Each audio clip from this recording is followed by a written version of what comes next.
extraordinary event last night. I want to give Ambassador Ric Grenell a real shout out here. One of the things that we, as you know, we're doing with President Trump took over, and this is you saw last night on the immigration side.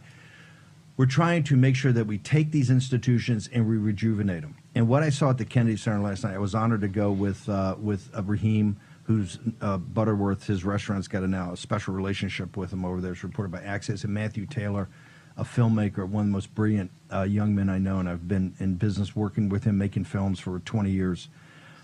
We went to an extraordinary event last night.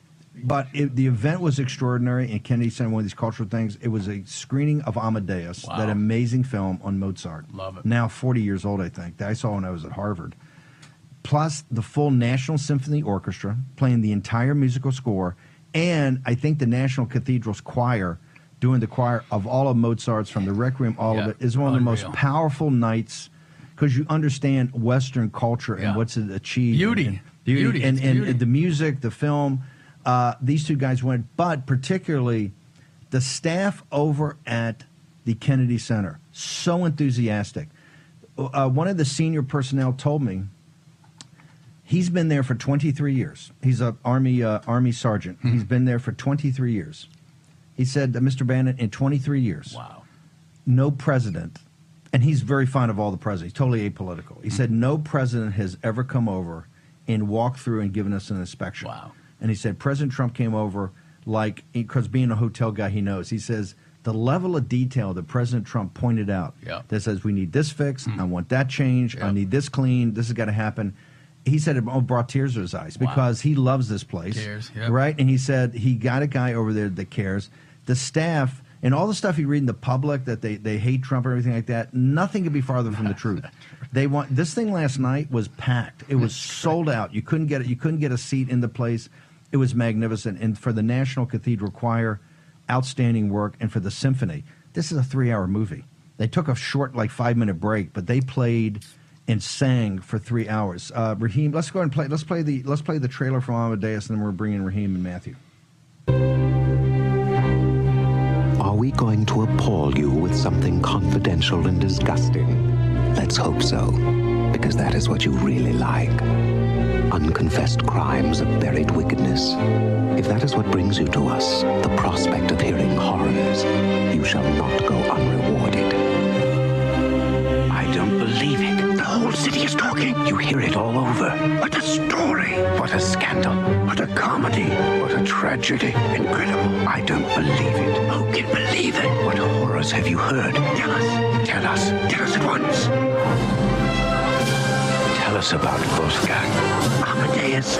Mozart. Mozart? How good is he, this Mozart? He's remarkable. Is an unprincipled, spoiled, conceited brat. I'm a vulgar man. But I assure you, my music is not. He is divinely inspired. He is arrogant, vulgar, obscene. He creates music for the gods. He is passionate. He burns with fire. He is an angel. He is a devil. He claimed he'd been poisoned. Some said he accused a man. Some said the man was Salieri. Salieri? Salieri. I don't believe it. All the same. Could it be possible? Did Salieri do it after all? Did he murder Amadeus?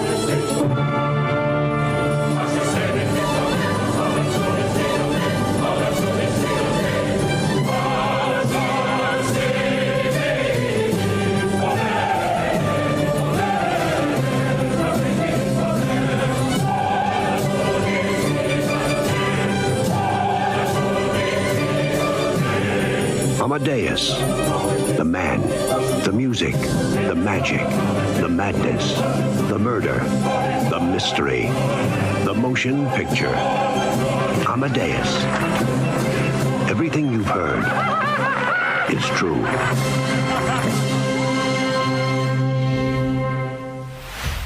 Okay, that's from the Academy Award, Best Picture, Best Actor, all of it. But what was stunning, Best Director, what was stunning, all that music you heard there in the trailer, that was all live last night by the National Symphony Orchestra and I think the National Cathedral Choir. Raheem Kassam, a very special night. I know you're associated over there helping Ambassador Grenell, and I texted him last night again this morning. It's stunning. The enthusiasm, what they've done already, some of the refurbishment they're doing. The staff couldn't have been more gracious, but also so enthusiastic that they've got a president that's engaged and wants to make it better and is going to be there. Your thoughts, sir? Look, thank you, Steve, thank you for coming along last night, and to Matthew Taylor and his wonderful wife as well. We had a great time, and it, you know, sitting there, you've mentioned it was 3 hours, right? That is no small feat for any orchestra, for any choir, and for an audience, quite frankly, because as far as the media has told us, nobody's going to the Kennedy Center anymore. Everybody hates it. It's crumbling because of MAGA, and that's the death of an institution. And it couldn't be further from the truth, any of that stuff. The Kennedy Center, as it is today, as it was last night, is proof proper of how much we don't hate the media class enough. They lie through their teeth about these things, and I was just so grateful and honored, not just by Ambassador Grenell, by the way, but he has a fantastic team over there. Rick Lockery, Roma Daravi, Casey Flores, all of these ladies and gentlemen who work like hell every single day to restore Raheem, that institution to cultural Raheem, greatness. Hang over.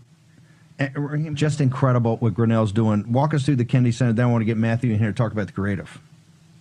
Yeah, look, you know, it's a perfect segue, actually. I'm glad that Senator Hawley was in there on that, because, you know, I have strong feelings. We run this restaurant on Capitol Hill at the moment, and I'm here, you know, in part to mention that we are teaming up with Ambassador Grenell's Kennedy Center to offer a discount to anybody who goes to the Kennedy Center. Why? Because it's important that in addition to taking over the politics, we take over the culture. You know, the right talk about this all the time, but very rarely do we do anything about it. That's why I love, you know, when we first met, loved getting to watch all of your movies, Steve. Loved getting to know Matthew through all of Matthew's movies and cultural impact. And now I know that Dave Bratt plays the trombone. I'll have to bring him into Butterworth's to perform a concert upstairs. But we're doing this tie-in, right? And what did Hawley just mention there? He talked about them stripping the no tax on tips thing out. Well, let me tell you something. As somebody who is now responsible for workers who rely on tips to make money, I can tell you, if you want to lose the cultural battle, if you want to lose service staff as voters, people who across the country, especially in places like Nevada, threw their lot in with President Trump and the MAGA movement because of that pledge, then you go ahead and start blocking that and you see what happens. Today, in Axios, they're saying that the Democrat congressmen are putting a boycott up against all of these places around Capitol Hill and wider Washington, D.C., because they're not recognizing their union. Well, these guys are now, you know, they're blocking people from going to the Diplomat, from the Occidental, all of these places that the Democrats have hung out on in Washington, D.C. for years and years. So you can see that the high ground of culture is there to be claimed, and that's what we're doing. Whether it's in the food scene, you know, we are literally number 6 in the Washington Post's top new 20 restaurants in Washington, D.C. Would you ever have thought that would happen, that I would be able to come onto the War Room and say, hey, the Washington Post says that my restaurant is in, you know, top 6 out of the number 6 out of the top 20 new restaurants in the city. It's changing. And this is why what they're doing at the Kennedy Center is so important, impactful, and why I was so grateful to be able to go with you guys last night, because it doesn't stop, you know, on the steps of the Capitol building.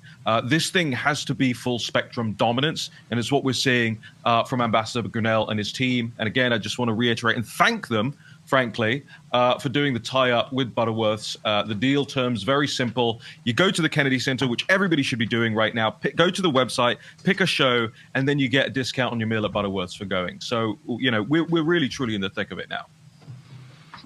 Yeah, Raheem, Dave Bratt here. Congratulations on this great success and teaming up with the Kennedy Center. But I disagree with you on you should be number 1 on the War Room. We want you, after you free the British people, the expectations are high. And so it's just a matter of time before you hit number 1. Yes, well, that's true. That's true. Good.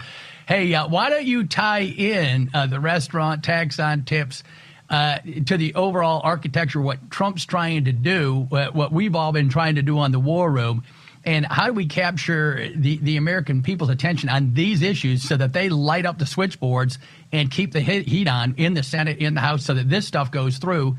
Everything in this town is weighted toward the financialization of Wall Street, and they're winning. Bessent came out and made great statements. It's Main Street's turn. So give us a little speak for Main Street. Keep going for a minute or two.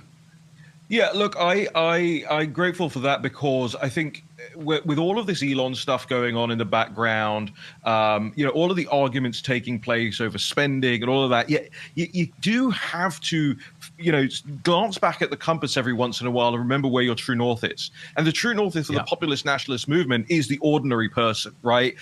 Can we improve the lives of the ordinary person? And again, I'll throw in a mention of what we're doing, whether that is in the culinary sense, whether it's in the culture and nickels and dollars in their pockets, right? And this no tax on tips thing goes right to the heart of a new coalition of the willing that President Trump has now spent not 4 years, not 8 years, not 12 years, but the best part of his adult life through all of these interviews he's done over decades and decades, putting those people together, putting them in the same room, understanding that those guys can be in the deal too, right? The forgotten man who will be, as he said so often, forgotten no more. And if the Senate wants to come along and say, actually, we are going to kind of forget you with, we scrap the no tax on tips thing, that pulls out a core constituent part of the new stool of GOP politics, because the stool ain't the neocons anymore, okay? And the stool ain't the corporate moneyed globalist class anymore. The Romneys of the world tried that. That was the stool which they built. This is the one that Donald Trump has built. And you have to keep that coalition. He didn't even just have a coalition of the willing. He had a coalition of the unwilling. Don't forget, he goes to Dearborn and brings the Arab American vote to the table. I mean, it was an extraordinary thing he was doing. And if GOP lawmakers want to try and whip that away, then it is incumbent upon this audience to light them up. Yeah. Hey, Raheem, I don't know if I've got this right, but this endless war thing for me is number one right now, right? It's they're trying to tempt Putin into reacting toward one of the Article 5 NATO countries, because then they're all in. Then they have to weigh in as a NATO community, right? And they're licking their chops to just have a global reset, a global restart. You'll never see any of this reported, right? These globalists. It's very hard to get our story. I just want to know, do you agree that this, the economy and all that, it's underneath this geopolitics thing? If this thing blows up, all stability is shot. And so give us your view on this, the bombing of Ukraine, with our intelligence agencies not knowing. I find that hard to believe. What's your take on this? How significant is it? And how do we fix it quick so that we get tax on tips and the American people have happy lives?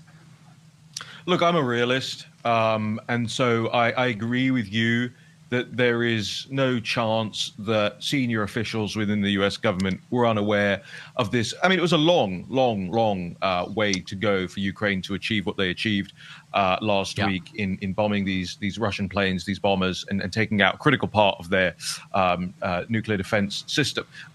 This would have started under the Biden regime. There's no chance that it wasn't still going on under this new administration. Whether or not the president knew, whether or not Secretary Hegseth knew, those sorts of things we'll find out in over the course of time. I do happen to believe that President Trump is rightly frustrated with, and we know he's been frustrated with Zelensky. We remember the Oval Office meeting in the early moments of the new term, but he's increasingly frustrated with Putin, and rightly so too. J.D. Vance was out there a couple of weeks ago, and he said, look, the problem with Putin is he doesn't know how to win the war. He doesn't know what victory he can sell to his cadre of oligarchs around him, and indeed to the wider Russian public. And that is something that we have to factor into his decision-making processes.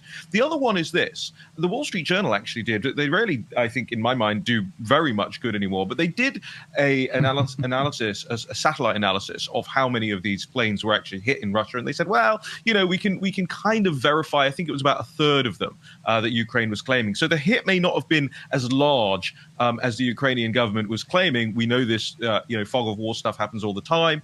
We've seen it, especially in this war, that it's so much more about propaganda than almost anything else right now.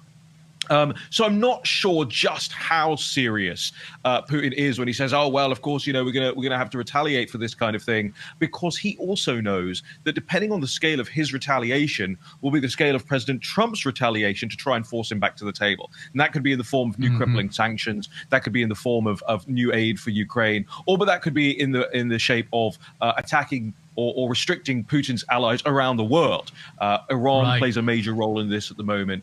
There are so many things in the Middle East that affect what's going on in Russia, and of course, China, India, Pakistan, you name it. So it'll be a very interesting 3 weeks ahead of us, I think. Yeah. 1 minute in closing. I just have the feeling that the MI5, England, UK, France, Germany are sticking it to us. Why do I have that feeling? 1 minute to go. Yeah, no, you're absolutely right. That's very clear. I think after the trade deal was announced with the United Kingdom, the UK basically went around the world saying, we basically got whatever we wanted because they were desperate for a trade deal. They needed a situation to wave some flags around after Liberation Day and after the tariffs and after the media storm from that. And so, yes, I think they are the European nations who are hostile towards Trumpism are certainly trying to do that. And they're certainly trying to start more of a long-standing war that they can personally benefit from as well. And Lindsey Graham, of course, is the American diplomat on their side for that too. Right. So we have to keep our fingers on it. Yeah, more Republican wars and more Democrat USAID slush funds. Raheem Kassam, thanks for being with us. Thanks for all you're doing to usher in the arts into MAGA world, conservatism.